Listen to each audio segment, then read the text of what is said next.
Assalamualaikum warahmatullahi wabarakatuh. Selamat datang kembali di channel cerita horor Bendy Story. Terdengar suara burung-burung kecil bersautan. Darman pagi itu tampak bahagia dan mulai tampak bersemangat. Ia sudah mendapatkan ide untuk bisa mendapatkan uang yang banyak. Ia pun memantapkan untuk menjadi seorang dukun. Dengan membuka praktik perdukunan, maka dia akan mudah mendapatkan uang yang banyak. Entah bagaimana ceritanya, tiba-tiba Darman mulai dikenal sebagai seorang dukun. Dukun ilmu pelet dan pengasihan. Dan pasien pun mulai berdatangan ke rumahnya. Kini ekonomi Darman mulai pulih. Ia mulai mempunyai banyak uang dan sedikit demi sedikit melunasi hutang-hutangnya. Selain dikenal sebagai dukun ilmu pelet, kini Darman juga dikenal sebagai pengganda uang. Sekarang Darman memiliki nama dan julukan Mbah Darman, Sang Raja Pelet. Sudah beberapa orang yang membuktikan tentang hasil dari penggandaan uang dari Mbah Darman. Tapi yang paling banyak pasien yang datang ke rumah Mbah Darman adalah rata-rata wanita muda dan setengah baya dengan problem dan masalah yang berbeda-beda pula tentunya.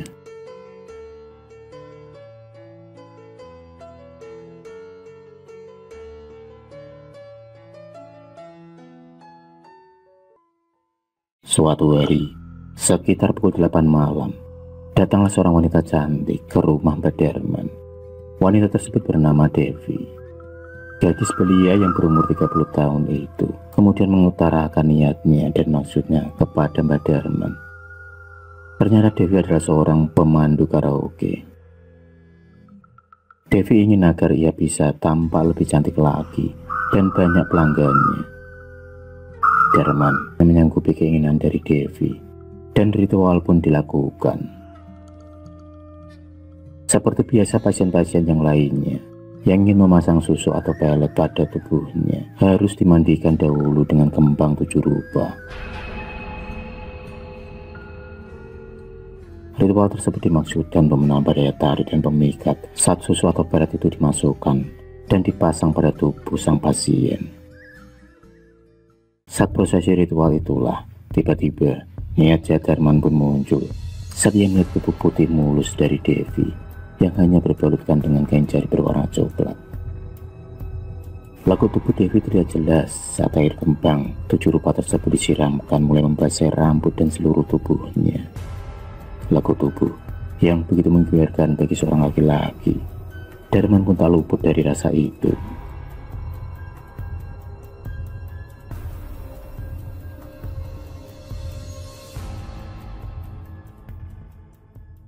Dalam benak Darman, ia ingin sekali mencicipi nikmat tubuh pasiennya kali ini.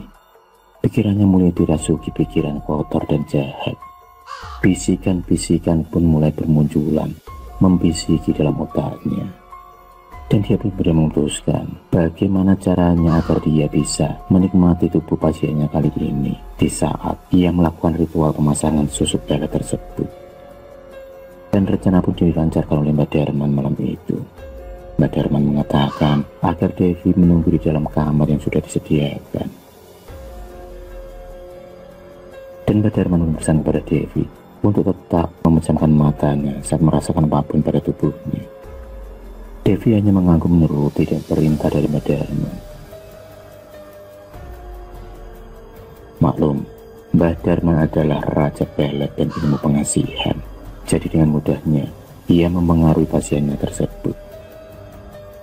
Dengan ilmu pelet dan pengasihannya itu, Mbah Darman telah mempengaruhi dan memperdaya Devi. Devi sendiri seakan menurut saja dengan apa yang dikatakan dan diperintahkan oleh Mbah Darman. Dan malam itu di sela-sela pemasangan susu pelet pada tubuh Devi, di saat itu pula lah Mbah Darman juga menikmati lekuk tubuh Devi yang sangat seksi dan menggiurkan di kamar tersebut.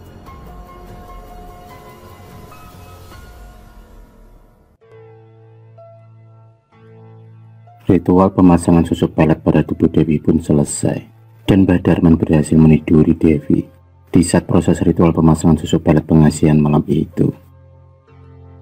Devi sendiri tak sadar kalau dia telah menjadi korban kebejatan dan pencabulan dari Mbah Darman yang memang terkenal sebagai si Raja Pelet.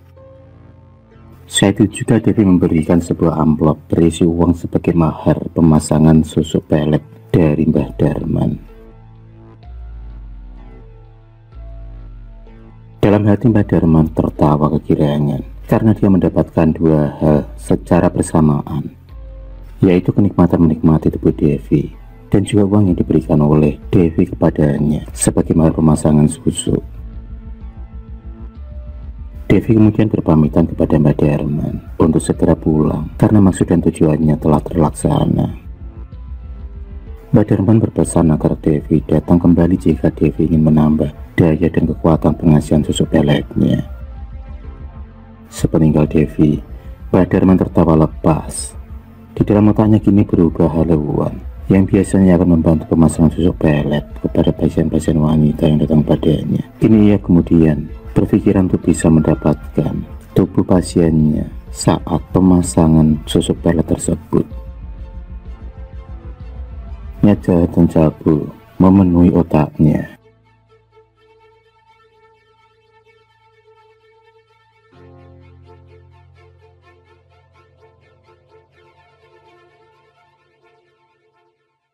Setelah mendapatkan susuk pelet dari Mbah Darman, kini Devi menjadi primadona di tempat karaoke-nya bekerja. Banyak para tamu yang ingin mengencaninya, hingga mereka pun harus berebutan dan berusaha untuk mengambil hati Devi. Mereka saling bersaing untuk bisa bersama Devi. Uang bukan masalah bagi mereka, para laki-laki itu belang. Kini kehidupan Devi bertambah lebih baik karena banyak dari para tamu-tamunya yang rela memberikan uang dan apapun untuk bisa mendapatkan hati Devi. Kini Devi memiliki uang yang melimpah, pakaian yang bagus, dan juga perhiasan yang mahal-mahal. Itu semua juga hadiah dari para laki-laki tamunya tersebut. Tak terasa kini Devi memiliki rumah sendiri yang lumayan besar dan megah. Juga dia memiliki barang-barang berharga di rumahnya. Mobil sedan juga telah ada di rumahnya. Kini Devi menjadi primadona di karaoke tempatnya bekerja. Dan kini Devi semakin terjerumus dalam buayan kenikmatan dunia yang hanya sementara ini. Ia telah dibutakan oleh uang dan kesenangan dunia sesaat.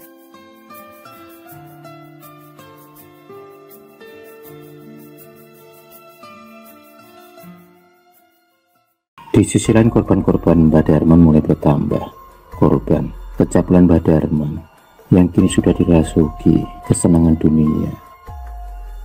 Seperti halnya malam itu, ia kedatangan tamu seorang wanita yang berumur sekitar 50 tahun, yang masih terlihat sangat cantik dan seksi. Wanita itu bernama Tante Lisa.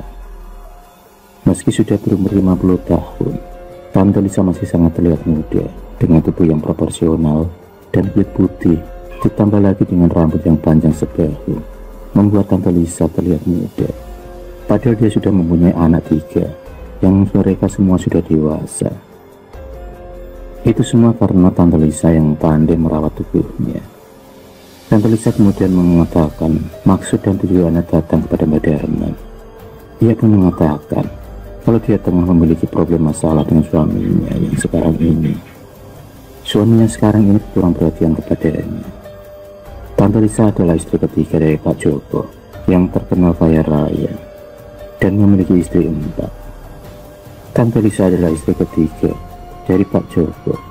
Tante Lisa ingin agar suaminya lebih memperhatikannya lagi, seperti dulu sebelum kehadiran istri keempat Pak Joko yang lebih muda darinya.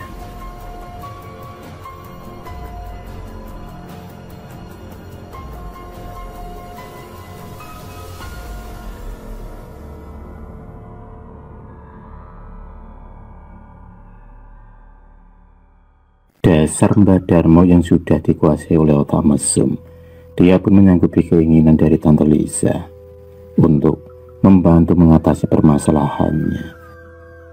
Seperti biasanya akan dilakukan ritual mandi kembang, dan juga Tante Lisa harus membayar sejumlah uang sebagai mahar pemasangan susu dan pelet yang akan dipasang oleh Mbah Darmo pada tubuh Tante Lisa. Mbak Dharma berjanji juga akan membantu dari jarak jauh.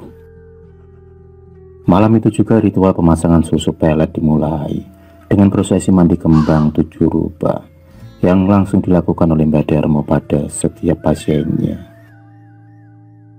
Air kembang 7 ritual itu pun kemudian mulai dikujurkan Mbak Dharma ke seluruh tubuh Tante Lisa yang hanya memakai jari badik kembang di tubuhnya.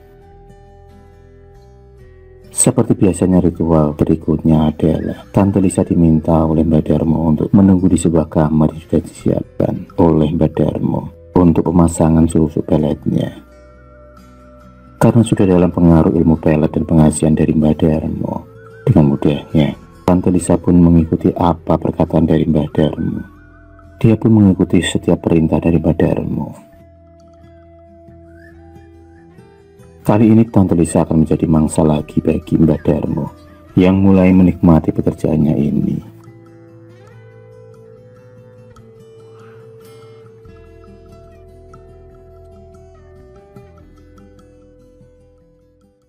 Lagi-lagi di saat proses pemasangan susu pelet di tubuh Tante Lisa itulah Mbak Dharma dengan leluasa menggagai Tante Lisa dan menikmati tubuh Tante Lisa yang biarpun sudah berumur tapi masih seperti anak muda. Malam itu, dalam pengaruh ilmu pelet dan pengasihan Mbak Dharma, Tante Lisa menuruti apapun anjuran dan perintah dari Mbak Dharma. Tante Lisa sendiri dalam keadaan antara sadar dan tidak sadar saat proses pemasangan susu pelet tersebut. Tante Lisa juga merasakannya. Tapi apa yang ia rasakan, ia tak bisa menolak setiap sentuhan dari Mbak Dharma. Ia seakan juga menikmatinya. Sentuhan yang terasa luar biasa yang dirasakan oleh Tante Lisa yang belum pernah ia dapatkan sama ini. Malam itu, di dalam proses pemasangan susu pelet inilah mereka berdua tenggelam dalam gairah nafsu yang membara, yang membakar gairah mereka berdua. Mbak Dharma menikmati setiap jengkal dari lekuk tubuh Tante Lisa yang padat dan kencang. Tante Lisa sendiri melihat dan merasakan kalau Mbak Dharma tampak terlihat tampan dan gagah serta perkasa di rasa ranjang. Mereka berdua pun terbuai dengan itu semua di malam itu.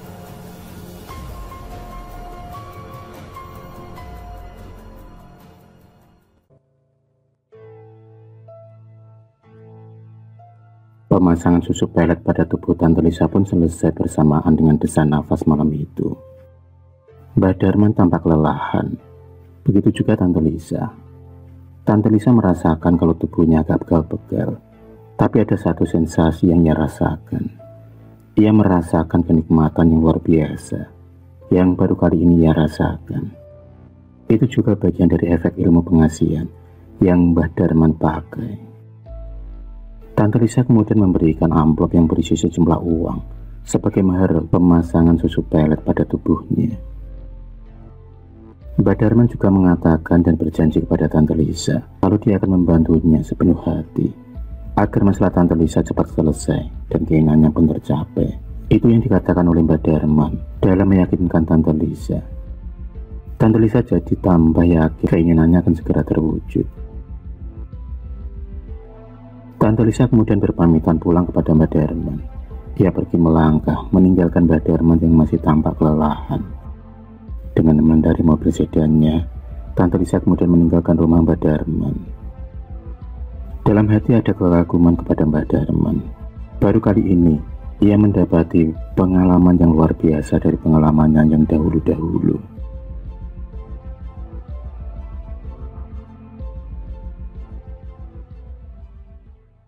Malam berikutnya Mbak Dharma tampak duduk bersila di depan ubur rambai dan tampak kemenyannya terbakar di tempat prakteknya. Mbak Dharma sedang melakukan ritual untuk membantu Tante Lisa, mempengaruhi suami Tante Lisa agar kembali sayang dan lebih perhatian padanya. Asap tipis dari dupat kemenyan yang terbakar mulai terbang memenuhi ruangan Mbak Dharma. Di sisi lain, Pak Joko yang baru pulang mendapat istrinya yang ketiga, yaitu Tante Lisa, yang tengah tertidur di sofa ruang TV. Malam itu tampak berbeda. Pak Joko melihat Tante Lisa yang tampak begitu cantik dan seksi melebihi biasanya. Tubuh Tante Lisa lebih terlihat begitu aduhai, padat dan kencang. Pak Joko tiba-tiba ingin berduaan dengan Tante Lisa, istrinya. Pak Joko kemudian membangunkan Tante Lisa, dan segera ia pun membopong tubuh Tante Lisa masuk ke dalam kamarnya. Di dalam kamar mewahnya itu, laki-laki Pak Joko dibuat takjub dan bergairah melihat Tante Lisa yang tampil begitu cantik dan seksi dengan baju tidurnya yang tipis. Rupanya efek dari susu pelet yang terpasang di tubuh Tante Lisa langsung bekerja dan membuahkan hasil. Dengan terbukti, Pak Joko yang kini mulai lebih tertarik pada Tante Lisa di malam itu.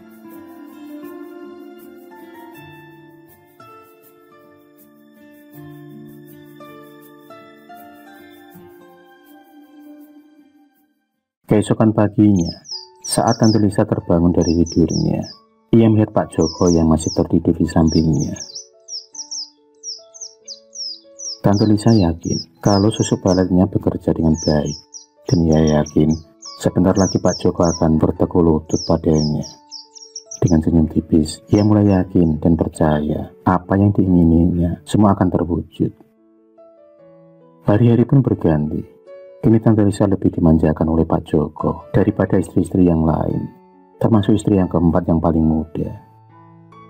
Pak Joko selalu memberikan barang-barang mewah yang diingini oleh Tante Lisa, dari mulai pakaian, perhiasan, dan lain sebagainya. Kini semakin banyak yang didapatkan oleh Tante Lisa dari suaminya itu. Kini, Pak Joko benar-benar bertekuk lutut di hadapan Tante Lisa. Beberapa kali Tante Lisa kembali datang ke rumah Mbak Darman untuk mengucapkan rasa terima kasih dan memberikan sejumlah uang sebagai rasa terima kasihnya pada Mbak Darman, karena suaminya kini sudah lebih memperhatikannya. Pak Joko sendiri selalu memberikan uang yang lebih kepada Tante Lisa. Kini, semua apa yang diinginkan Tante Lisa telah terwujud. Di dalam hidupnya semua berubah drastis dengan cepat.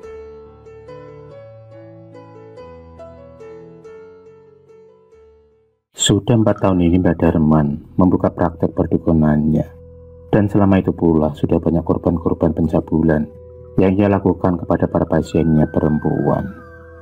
Mereka semua tanpa sadar sudah terperdaya oleh ritual pemasangan susu yang dilakukan oleh Mbak Darman. Sebenarnya sudah ada beberapa perempuan korban dari pencabulan Mbak Darman yang merasa dirugikan oleh praktek dari Mbak Darman. Namun, beberapa kali juga jika mereka dipertemukan dengan Mbak Darman untuk memastikan kebenaran apa yang mereka alami, selalu saja mereka tak bisa mengatakan apa yang telah mereka sampaikan dan alami. Mereka seperti terhipnotis dan tak bisa mengatakan apa yang sebenarnya terjadi dan dilakukan oleh Mbak Darman. Warga desa mulai curiga dan merasa resah dengan berita tentang Mbak Darman.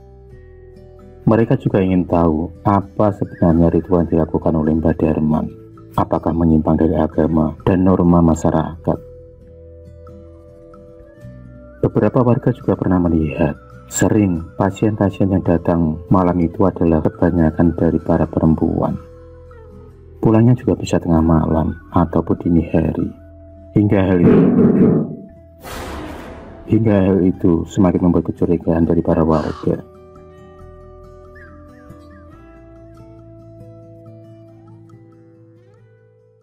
Suatu malam, Mbak Darman kedatangan seorang wanita cantik yang masih muda.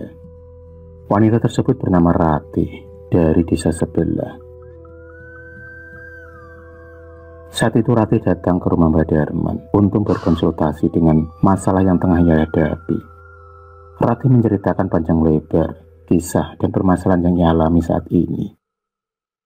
Atas saran dari Mbak Darman, Ratih disuruh untuk mandi kembang untuk membuang sengkolo atau sial yang ada pada tubuh Ratih. Dasar, otak Mbak Darman tidak bisa melihat yang bening-bening sedikit. Otak mesumnya pun langsung muncul. Seperti biasanya proses mandi kembang akan dilaksanakan pada tengah malam, sekitar jam 12 malam. Rupanya Ratih datang tak sendirian. Dia bersama satu orang temannya yang menunggunya di luar rumah. Sebut saja, teman Ratih itu bernama Anton. Anton hanya duduk-duduk di luar rumah saat itu. Malam pun mulai larut dan Anton tiba-tiba merasa ada yang janggal dan curiga dengan apa yang terjadi pada Ratih di dalam rumah Mbak Darman.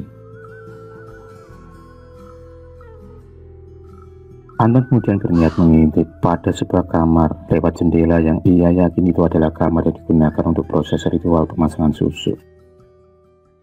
Dan benar saja dugaan Anton saat itu. Ia melihat dari celah jendela yang terbuka sedikit.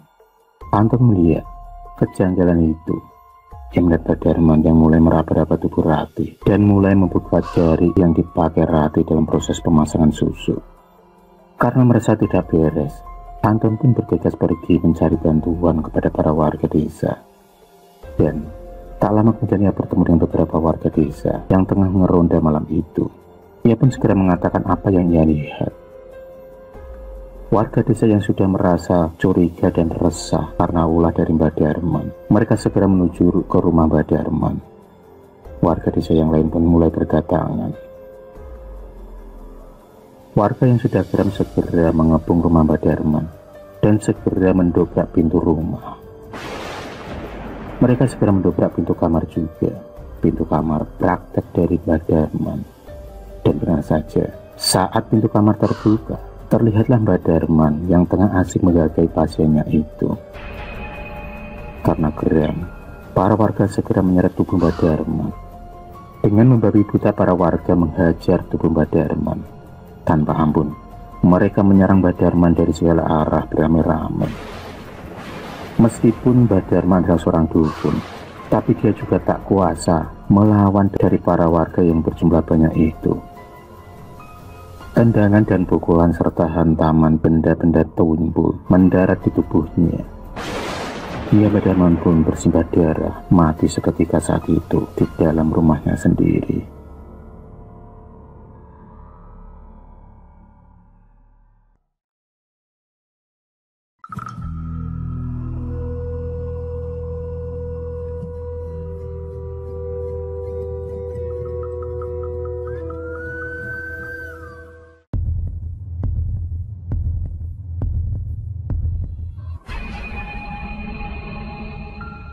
Terima kasih sudah menonton video cerita bergambar ini.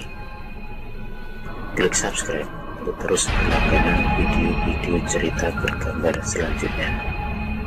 Semangat berkarya.